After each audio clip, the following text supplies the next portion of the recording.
In this video, I think we're going to give this beast some much needed TLC.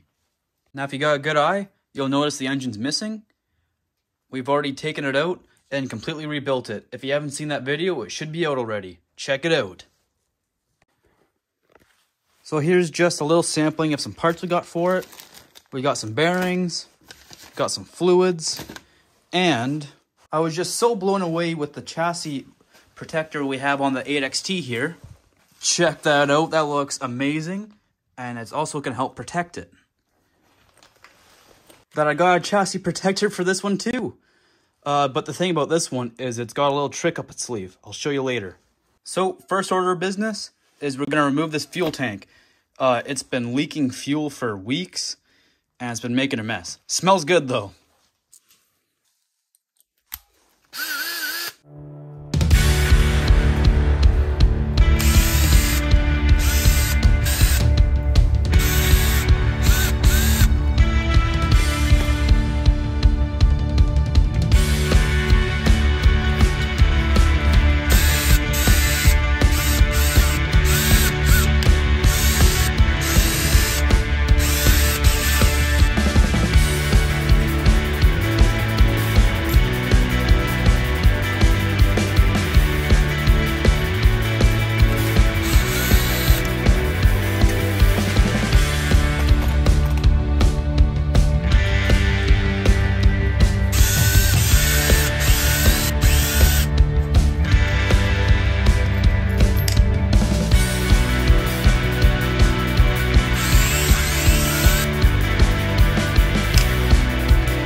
Stripped down to the filthy bare chassis.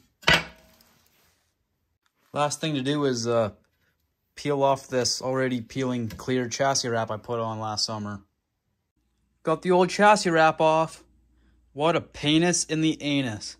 Probably the most difficult and longest part of the disassembly so far was taking that off. But yeah, disassembly went great. I'll show you one thing I found here. And that is the center rear drive shaft is worn out pretty bad. You can see all that movement before anything happens. Yeah, she's wore slam out. We'll probably upgrade that to an FLM part, since I got one on the front and I love it. The shaft is beefier. It just takes way more abuse. One problem you guys might recall I've had last spring is it kept on coming apart and I lose front wheel drive. So how I solved that was I replaced it with this FLM one. And as you can see, nice and tight. Got a little package here. Let's see what it is.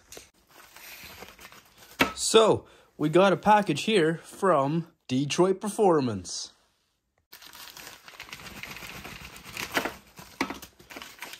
So we have our FLM center rear drive shaft, and we have a Team Chase carburetor diaphragm filter. Man, I can't believe how fast all these parts came in. I ordered these parts 2 days ago, and they're here. Now, Detroit Performance are obviously located in Detroit. I'm in Canada.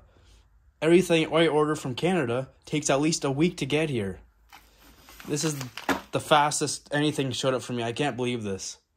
Go Canada Post! I mean, I thought dirt getting in your diaphragm wasn't a thing, but it is.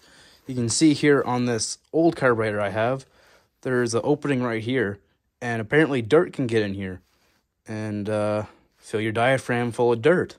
If nothing else, I mean, it is a cool little piece of bling. But yeah, I thought I invested all this money into this engine and carburetor. preventive maintenance won't hurt. And just to prove that this is a thing, yikes, look at all that dirt on the carburetor diaphragm right there. All right, let's get this fitted.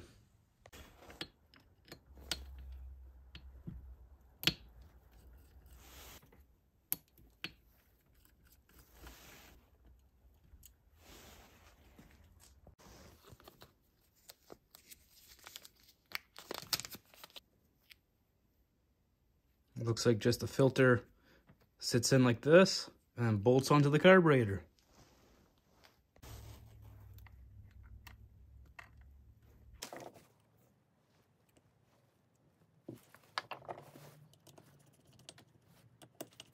Just like that, it's installed.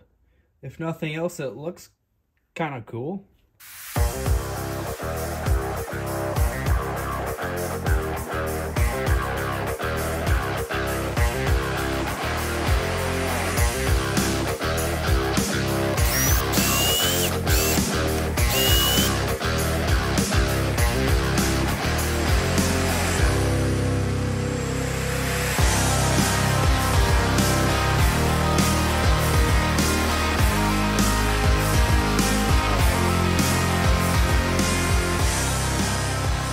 So last year we were running 60K and I found it a little loose.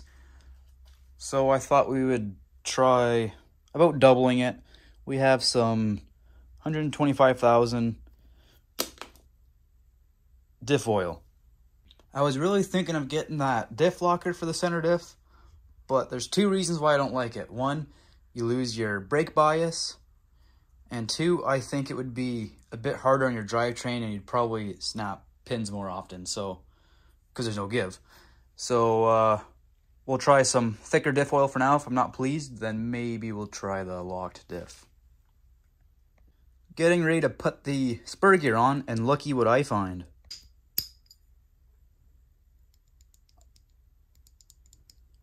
That is a little loose for my liking.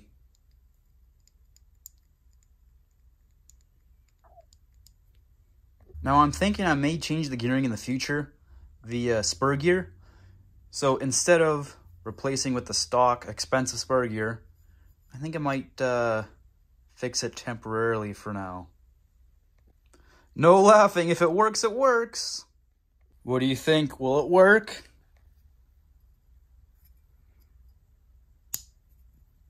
Oh, look at that. Perfect. No wobble. It's nice and tight. You don't see the inner race spinning. Wow. That was a good idea. So far, anyways. Look at that. Spins nice and true.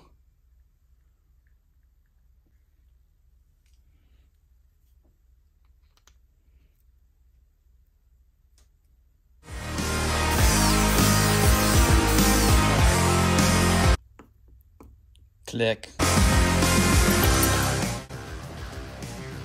Seems to be a bit more tight. Hopefully that'll be locked up enough. Our top cover here is all cracked, so we got a new one.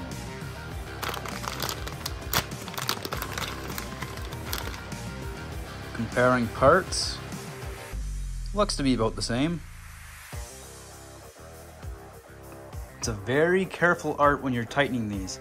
Tighten them too far, you crack the plastic. You tighten them not enough, and this whole thing's flapping around. We had sticky brakes last year, so I spent the past couple minutes and polished my shafts. Spins real nice now. This side spins really good. If you think anything else, you're weird. And here's the evidence that the brakes were sticking. You can see the rotors are awful overheated. Center diff assembly is all complete. Now I think we're ready for chassis. Here it is. Here is the chassis all completed. That just looks amazing.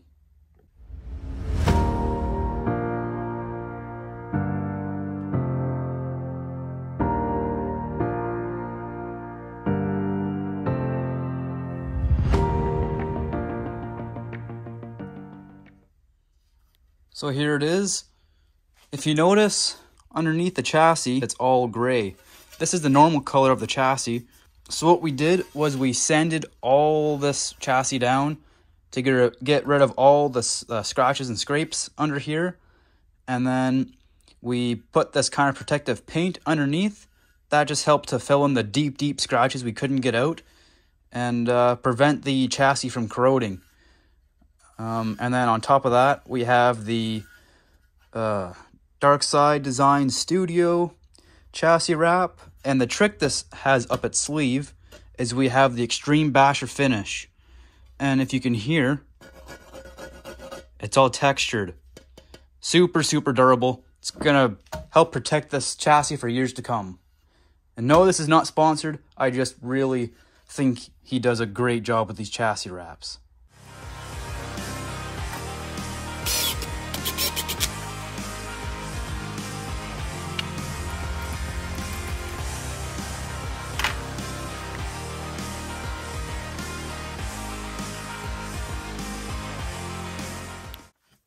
You're joking, they got me. This is the actual piece I needed. This piece here was stripped, hence why the bolt's missing. Go to put the new one on, and bastards. Not quite the same. Now what am I supposed to do? That's the actual piece I needed. Well, we made do with what we had. We have the original mount here. The new 2.0 mount has longer posts, so it comes with longer hardware. So what I did was I stacked a couple washers up here, put the longer screw in up top, cut the bottom screw a little shorter so it all meets up.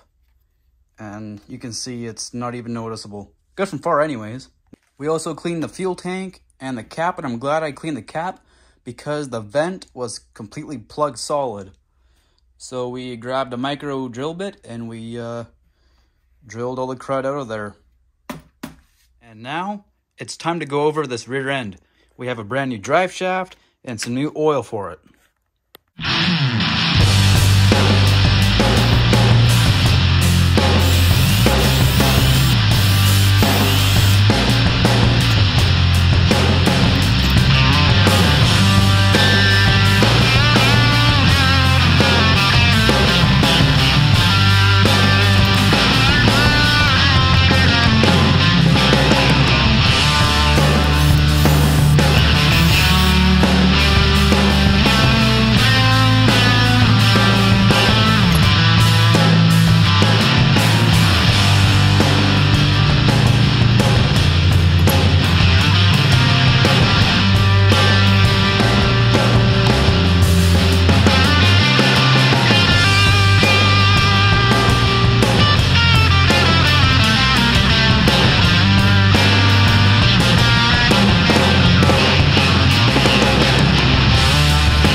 Here's the finished rear end minus the shocks.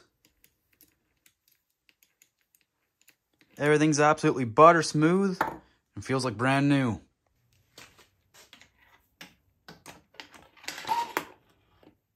Since you guys have seen the disassembly and reassembly of the rear end, we'll get this one all cleaned up and then get you back on when we're ready to throw it back on the car. So when I was tearing the front end apart, looky what I found. Got some damage to the ring gear. You can see all the chips along the teeth. And one of the gears has a pretty good chip in it. Probably be fine, but yeah, we're just not going to have that. Pinion looks okay, but we'll just replace the set. Get some parts on order. We'll get a new ring and pinion. Then we'll make a new video.